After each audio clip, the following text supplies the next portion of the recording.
Hello tout le monde et bienvenue dans Clair Obscur, le podcast qui explore les coulisses de la création. Je m'appelle Blandine, je suis autrice et illustratrice et je vous accompagne dans votre quotidien d'artiste en vous partageant le mien. On parle avec authenticité de la réalité de la vie d'indépendant, entre entrepreneuriat, stratégie marketing, apprentissage et entretien de la créativité. Si toi aussi tu es artiste indé, c'est le podcast qu'il te faut pour ne plus te sentir seul et avancer sereinement dans tes projets. Hello, j'espère que vous allez bien. Aujourd'hui, on va parler de 5 raisons qui font que vous pourriez et vous devriez vous inscrire à ma newsletter sur Substack. Je sais que ça peut paraître pas très attrayant comme thème de podcast, mais restez parce que en fait ça va être un peu un prétexte entre guillemets pour parler de plein de choses autour de cette newsletter, de ce que ça m'a apporté, de ce que j'y trouve, de ce que j'y fais aussi parce que c'est possible que vous ne connaissiez pas du tout. Vu que vous êtes de plus en plus nombreux et nombreuses à écouter ce podcast et ça me fait très très plaisir. Je vous remercie vraiment d'être au rendez-vous tous les jours pour ce mois de février et j'espère que vous continuerez de l'être par la suite. N'hésitez pas à vous abonner, à laisser 5 étoiles, ça me soutient énormément, voilà, tout simplement. Je vais juste replacer vite fait le contexte. Si vous ne le savez pas, j'ai donc une newsletter sur la plateforme Substack. C'est une newsletter qui est divisée en 2 rubriques. Donc une rubrique dans laquelle j'ai une newsletter classique et une deuxième rubrique dans laquelle je publie un roman qui s'appelle L'Académie des Arts Obscurs. Le premier tome est déjà publié, c'est un roman court donc qui s'est composé de 35 chapitres que j'ai publiés chaque semaine sur l'année dernière, entre juin et décembre. Et je vais entamer la publication de la saison 2 très prochainement, début mars. C'est une série d'anthologies, donc si jamais vous n'avez pas lu la saison 1, vous pouvez tout à fait quand même lire la saison 2, il n'y aura pas de problème. Mais si jamais ça vous intéresse, maintenant la saison 1 est accessible uniquement derrière une archive paywall, donc via un abonnement payant. Tout simplement parce que la saison 2 va arriver, donc voilà, j'ai archivé la suite. Et il est aussi disponible sur Amazon au prix vraiment symbolique de 2,99 €. Donc il n'y a vraiment pas de risque à tenter la lecture. Et comme je sais que vous êtes de plus en plus nombreuses à écouter et nombreux à écouter ce podcast, vraiment n'hésitez pas à aller voir le roman sur Amazon. Le lien est dans la description. Et si vous l'avez lu, parce que je sais qu'il y a beaucoup d'entre vous qui connaissent ce Substack et qui ont dû suivre l'aventure l'année dernière, allez laisser une petite évaluation. Ça prend juste 2 minutes, mais ça me soutient énormément et ça aide à faire connaître la saison 1. Dans l'espoir que la saison 2 est aussi un beau succès sur Substack. Bref, ça c'était pour le petit point contexte. Maintenant, on va passer vraiment aux raisons qui font que, pour moi, cette newsletter, elle est vraiment incroyable. Je vais pas dire qu'elle a changé ma vie, mais elle a quand même changé vraiment mon rapport à la création de contenu, même si j'aime pas ce terme contenu, et à la création en général, au lien que j'avais à ma communauté, à la façon dont je m'exprimais sur les réseaux, etc. Elle m'a fait évoluer sur ce plan-là et elle m'a aussi ouvert des portes que je ne soupçonnais même pas qu'elles existaient. Au-delà de cet apport émotionnel qui a été vraiment positif pour moi, il y a des choses qui peuvent être aussi très positives pour vous, je pense. Et la première raison, c'est que ça permet un peu de se détacher des réseaux sociaux. De mon point de vue, ça m'a beaucoup aidée parce que je me sentais plus du tout en phase avec Instagram, comme j'en ai déjà parlé dans un épisode de podcast. Et je me sentais plus trop en accord avec la façon de créer du contenu, la rapidité, le caractère éphémère des contenus quand ils étaient postés, l'absence de plus en plus d'interaction sociale sur le réseau. Vraiment, c'est des trucs qui commençaient à me peser et aller sur Substack m'a permis de comprendre que en fait, c'était pas forcément lié à moi ni à mon contenu, mais que la plateforme et l'algorithme avaient quand même une grosse part là-dedans parce que sur Substack, j'ai retrouvé un engagement qui est colossal. J'ai presque 50% des personnes qui sont abonnées qui me lisent toutes les semaines, donc c'est énorme, surtout pour une newsletter. Et j'ai quand même une bonne base d'abonnés, une bonne base aussi d'abonnés qui m'ont fait confiance et qui se sont abonnés à l'abonnement payant, donc ça c'est trop cool, merci beaucoup. Et j'ai beaucoup plus de retours directs, avec beaucoup plus de commentaires sur ce que je fais. Et donc ça, c'était très cool et ça m'a permis aussi de reprendre confiance en moi, en mon contenu et à me dire que ma carrière n'était pas dépendante d'une plateforme et surtout d'une plateforme comme Instagram qui du coup m'appartient en aucun cas et qui est soumise à, voilà, comme j'ai dit, des algorithmes et des volontés politiques qui ne sont pas toujours en accord avec ce que peuvent faire les artistes, tout simplement. On voit qu'il y a de plus en plus d'artistes qui ont du mal à émerger sur Instagram, c'est parce que c'est de plus en plus compliqué. Et sur Substack, je retrouve une forme de liberté et d'absence de pression. Et je sais que les gens qui sont là sont des gens qui sont très engagés, qui me suivent pour des raisons très fortes et des bonnes raisons, je pense. Pas que je veuille dénigrer mes abonnés sur Instagram, mais ça demande un peu plus d'investissement, de laisser son adresse mail et de faire confiance à quelqu'un pour t'envoyer des mails toutes les semaines. Même si sur Substack, il y a une option très très cool qui permet de désactiver l'envoi des mails. Comme ça, vous pouvez juste aller sur votre compte Substack, je sais pas quand vous voulez, une fois par semaine, quand vous savez que j'ai sorti ma newsletter, ou vous fixez un jour dans la semaine où vous allez lire les newsletters. Vous allez sur la plateforme, vous vous connectez et vous avez tout dans une boîte de réception dédiée. Moi, c'est ce que je fais parce que je suis énormément de newsletters du coup sur Substack. Et j'avais pas envie de recevoir tous les jours 4, 5, 6 mails. C'était un peu trop de pression et ça me donnait pas du tout envie de les lire. Alors que là, le matin, je me connecte, je prends 5 minutes avec mon petit déj pour lire les newsletters et c'est un moment que j'apprécie qui est vraiment très cool. Deuxième raison, si vous aimez ce podcast, vous allez forcément aimer ma newsletter parce que comme je l'ai dit, je publie 2 fois par mois des réflexions du newsletter un peu classique entre guillemets, donc plus intimiste, dans lequel je développe mes réflexions sur ma créativité, mon écriture, ma pratique de l'art tout simplement. Et j'explique vraiment ce que je fais dans le détail et de façon très intime et très personnelle. Et donc, comme un peu je le fais sur ce podcast, mais en format écrit, ce qui me permet de formuler les choses un peu différemment et d'avoir une pensée qui est un peu plus construite, parce que vous savez que mes épisodes de podcast ne sont pas construits, je développe ma pensée au fur et à mesure. C'est quelque chose que j'aime bien et que je trouve que ce média s'adapte bien à ce caractère un peu authentique de la pensée qui se déroule. Mais sur la newsletter, c'est beaucoup plus construit et beaucoup plus organisé. Elles sont en général pas très longues, mais assez quand même pour être un contenu qui se tient, qui est développé. Et j'ai pu aborder plein de choses comme ma lassitude face aux réseaux sociaux, la peur politique que je ressens en ce moment, enfin plein de sujets très divers et variés qui sont parfois des continuités de ce podcast, qui sont parfois totalement différents. Mais en tout cas, si vous aimez le ton que j'ai sur ce podcast, je pense que vous aimerez forcément lire ma newsletter. Et celle-ci restera gratuite. Quoi qu'il arrive, les posts resteront accessibles et gratuits, donc vous pouvez très bien aller lire ce que j'ai posté l'année dernière, et c'est toujours d'actualité, je pense, pour la plupart, puisque c'est des réflexions en cours. Par exemple, je peux avoir des réflexions sur ce que je suis en train de faire à l'instant T, sur ma réécriture, etc. Donc je pense que c'est toujours intéressant, ça fait une sorte de carnet de bord aussi, un peu comme ce podcast finalement, mais sur un format qui est différent et qui s'adresse aussi à d'autres personnes, puisque le podcast, c'est quand même quelque chose qui est assez fermé et on voit que si les gens ne sont pas déjà convaincus par le format, c'est assez compliqué de les amener à écouter du podcast. Ensuite, la troisième raison, c'est que à côté de cette newsletter, je vous l'ai dit, je publie un roman qui s'appelle l'Académie des Arts Obscurs, qui est un roman court de Dark Academia qui mêle enquête, école de sorcellerie, même école de magie noire, et mythologie romaine. Donc tout ça dans une ambiance, comme j'ai dit, Dark Academia, donc sur une petite île de la côte toscane. Il y a une école de magie noire qui a été montée par une sorcière et donc elle reçoit ses élèves et il y a des choses qui se passent. Et comme je l'ai dit, chaque saison comprend une intrigue qui se passe dans cet univers mais qui est distincte. Donc vous pourrez totalement découvrir la saison 2 sans avoir lu la saison 1, ce sera absolument pas un souci. Je réintroduirai tous les personnages, je réintroduirai l'univers, etc. Donc voilà, et c'est un roman que je trouve très cool.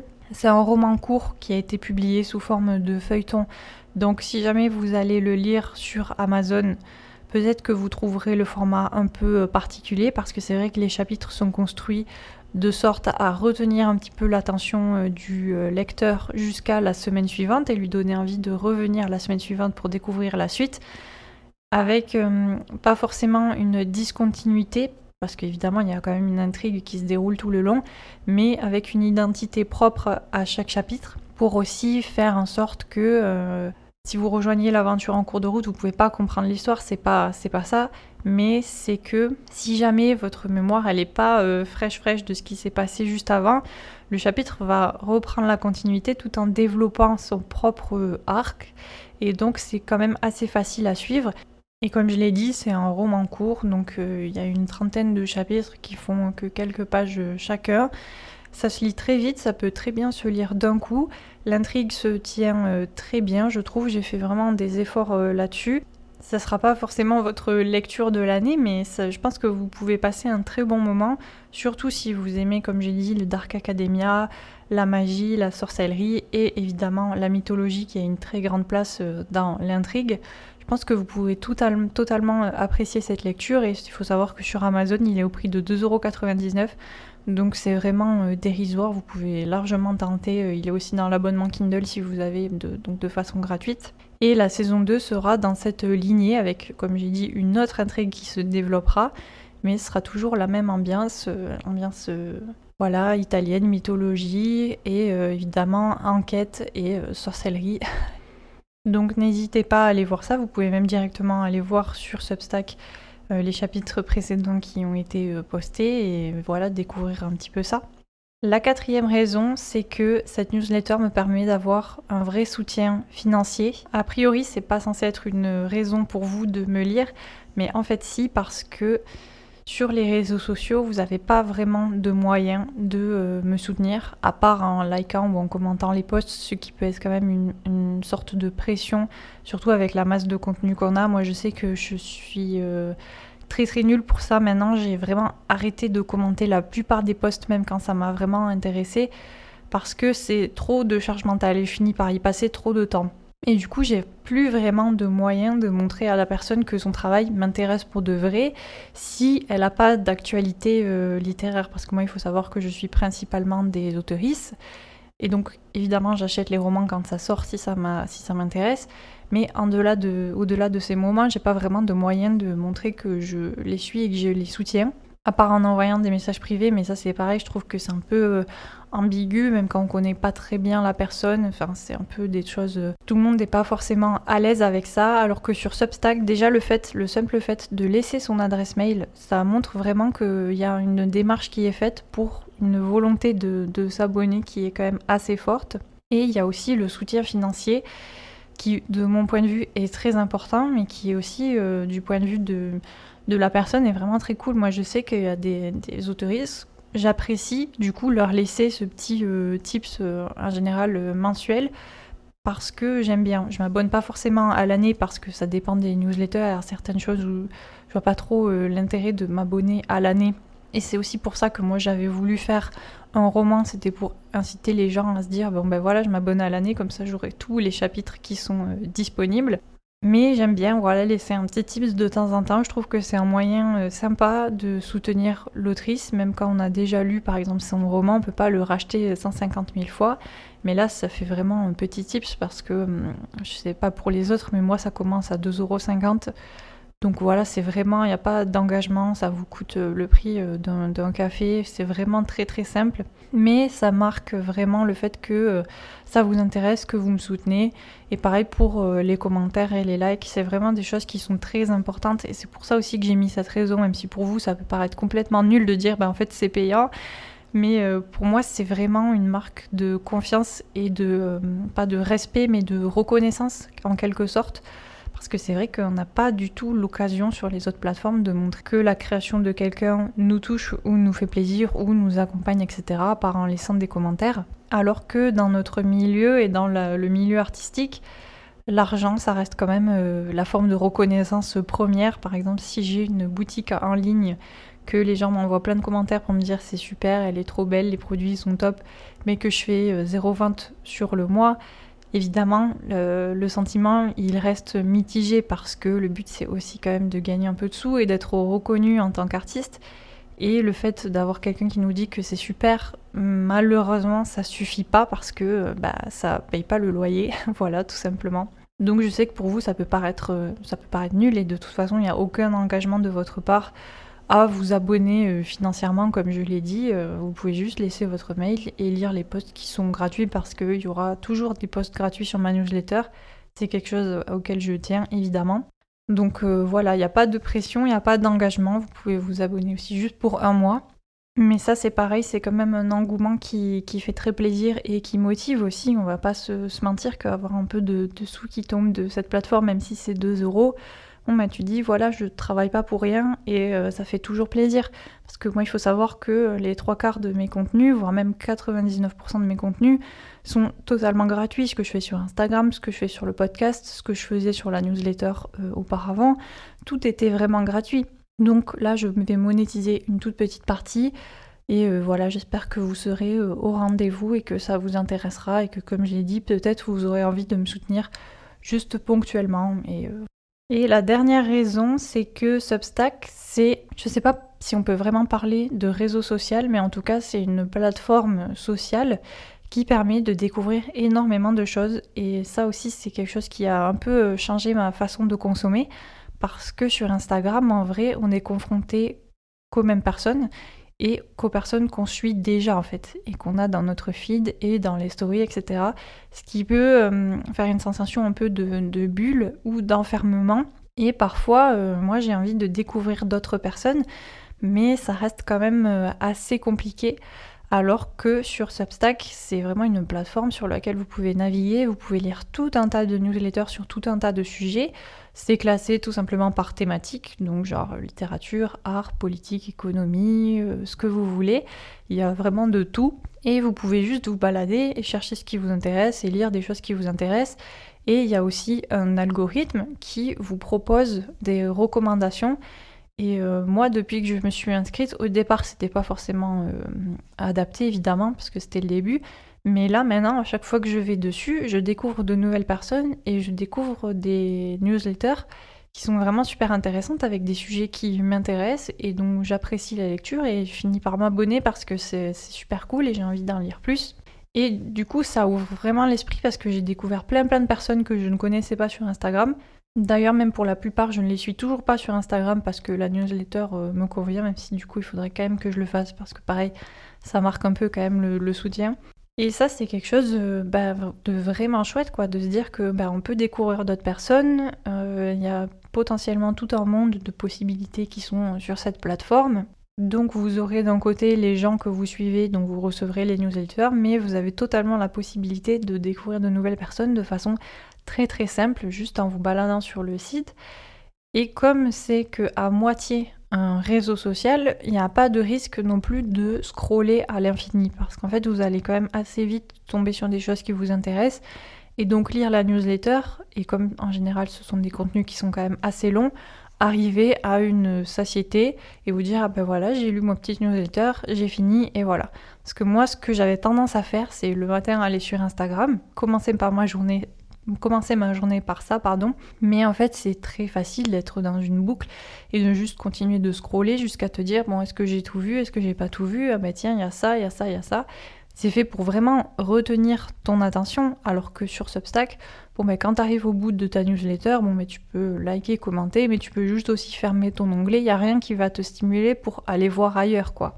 Et ça, c'est quelque chose qui fait du bien, qui donne un peu d'air frais et qui est super intéressant. Du coup, moi, le matin, maintenant, je vais voir sur mon Substack, je choisis une newsletter que j'ai envie de lire, je la lis et après j'attaque ma journée de travail. Selon la longueur, je peux en lire plusieurs, mais voilà, j'attaque ma journée en suivant et voilà, ça fait un bon compromis. C'est un peu comme lire le journal à l'ancienne en vrai, mais c'est un petit rituel que moi j'aime bien mettre en place, qui est très cool. Et en plus, les contenus sont beaucoup plus qualitatifs sur Substack que sur Instagram, hein, c'est clair. Ne serait-ce que par la longueur des posts, il y a des réflexions qui sont incapables d'être menées sur 10 slides ou sur 10 stories et qui sont vraiment développées avec des réflexions parfois avec des chiffres ou même des choses quand c'est plus intimiste, des pensées vraiment très personnelles qui sont développées. Et ça fait du bien d'avoir des choses vraiment complètes et construites qui sont amenées et ça c'est très cool. Enfin moi j'ai adoré Substack aussi pour ça. parce que ça a changé, comme je vous disais, ma manière de consommer pour quelque chose qui me convient mieux et que je trouve qui est aussi mieux objectivement pour ma santé mentale et créative. Donc si vous êtes simplement lectrice, je pense que vous trouverez votre bonheur sur Substack sans aucun doute. Et si vous êtes aussi créatrice, je pense que ça peut être une bonne plateforme vers laquelle vous tournez si vous commencez à saturer d'Instagram ou si pour X ou Y raison vous ne vous retrouvez plus. Ça peut être un bon lieu pour vous, en tout cas pour moi ça l'a été, donc voilà. Vu le sujet, j'imagine qu'il y a quand même beaucoup moins de gens qui vont écouter ce podcast. Donc si jamais vous faites partie de celles qui l'ont écouté malgré tout et que ça vous a intéressé, n'hésitez pas à me le faire savoir, mettez un petit like, mettez un petit commentaire, abonnez-vous et allez voir mon Substack, même si c'est juste pour aller faire un tour dessus. Comme j'ai dit, il n'y a pas d'engagement, il n'y a pas d'abonnement obligatoire. Vous pouvez aller juste sur la page, scroller voir ce qu'il y a à voir. Et si ça vous intéresse, vous y abonnez. Et si vous avez envie de me soutenir, vous abonnez à l'abonnement payant. Mais voilà, il n'y a aucune obligation. Et je vous suis reconnaissante, quoi qu'il arrive, d'être là dans tous les cas et de me soutenir dans tous les cas, même si c'est de façon invisible, entre guillemets. C'est quand même très très important. Et je vous remercie, voilà, tout simplement. Je vous souhaite une bonne journée et on se retrouve demain pour un nouvel épisode. Ciao!